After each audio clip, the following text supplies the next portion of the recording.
Now, Congresswoman Barbara Lee, Democrat from California, who served as congressional representative of the UN and was the only sitting member of Congress to vote against the original authorization for the use of military force just a few days after September 11th. Congresswoman, what do you think Congress should do? Chris, many of us saw this coming during the summer. Actually, I believe it was August 28th, Congressman McGovern, Jones, and myself, we wrote to the Speaker. Now, this was in August, mind you, and asked the Speaker to allow for a full debate and an authorization and a vote, anticipating the increase in the military strikes and really the increase in our involvement in this sectarian war. Of course, the Speaker, unfortunately, denied the House that opportunity. And I have to say, Chris, that we are members of Congress.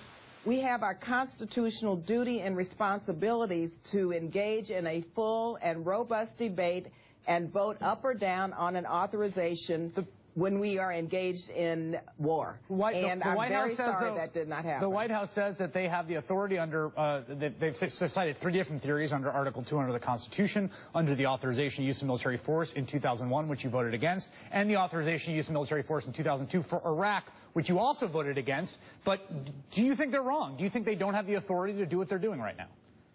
Chris, that cuts both ways. There really continues a debate on whether or not those authorizations does constitute the legal authority. But I have to tell you, they were very broad. First of all, the authorization that I voted against in 2001 really was a blank check to use force and to create a state of perpetual war. So some believe that that authorization, which the administration has used, and would hold because this is a state of perpetual war. Unfortunately, the 2002 resolution also. I asked the Congressional Research Service to let me know and to communicate very clearly in an unclassified manner what the 2001 authorization had been used for and how many times. Chris, it's been over 30-some times that authorization has been used.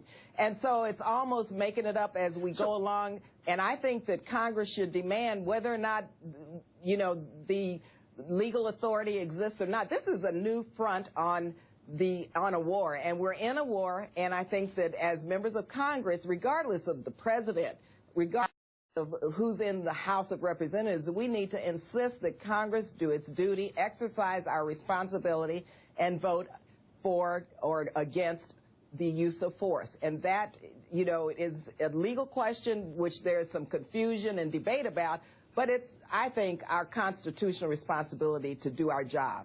Congresswoman Barbara Lee, thank you so much.